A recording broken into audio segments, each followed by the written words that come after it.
ભાજપ દ્વારા ષડયંત્ર કરીને દુષ્કૃત્ય કરીને ખોટા આરોપો લગાવી અને સારામાં સારું શિક્ષણ ક્ષેત્રમાં કામ કરવાવાળા માનની મનીષ સિસોદિયાજીને ખોટી રીતે જેલમાં પૂરવામાં આવ્યા હતા। આ સિવાય ભાજપે અમને અનેક વખત લોભ લાલચ આપી કે મનીષ સિસોદિયા આમ આદમી પાર્ટી છોડીને જો ભાજપમાં જોડાઈ જાય તો ભાજપ એને જેલમાંથી છોડી મૂકશે અને એના ઉપરના ખોટા આરોપો બધા રદ કરશે।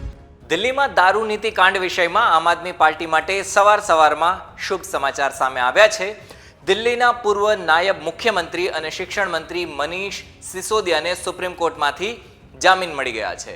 એટલે 17 મહિના બાદ હવે મનીષ સિસોદિયા થોડા સમયમાં જ જેલની બહાર આવવાના છે।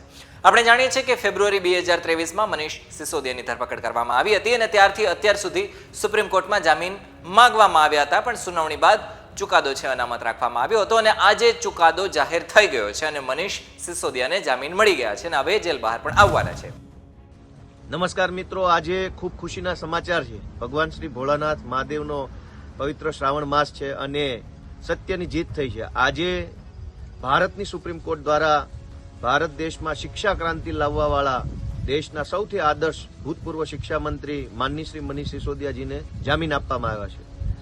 ભાજપ દ્વારા ષડયંત્ર કરીને દુષ્કૃત્ય કરીને ખોટા આરોપો લગાવી અને સારામાં સારું શિક્ષણ ક્ષેત્રમાં કામ કરવાવાળા માનની મનીષ સિસોદિયાજીને ખોટી રીતે જેલમાં પૂરવામાં આવ્યા હતા। છેલ્લા લગભગ પોણા બે વર્ષથી મનીષ સિસોદિયાજીને ભાજપે જેલમાં પૂર્યા હતા।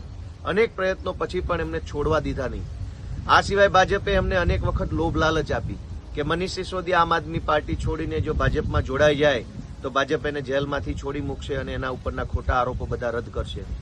પોણા બે વર્ષ સુધી જેલમાં રહેવાનું પસંદ કર્યું, પરંતુ ભાજપ સામે સરેન્ડર કરવાનું પસંદ ન કરનાર મનીષ સિસોદિયાના સંઘર્ષની આજ રોજ શાનદાર જીત થઈ છે। ખૂબ જ ખુશીનો દિવસ છે।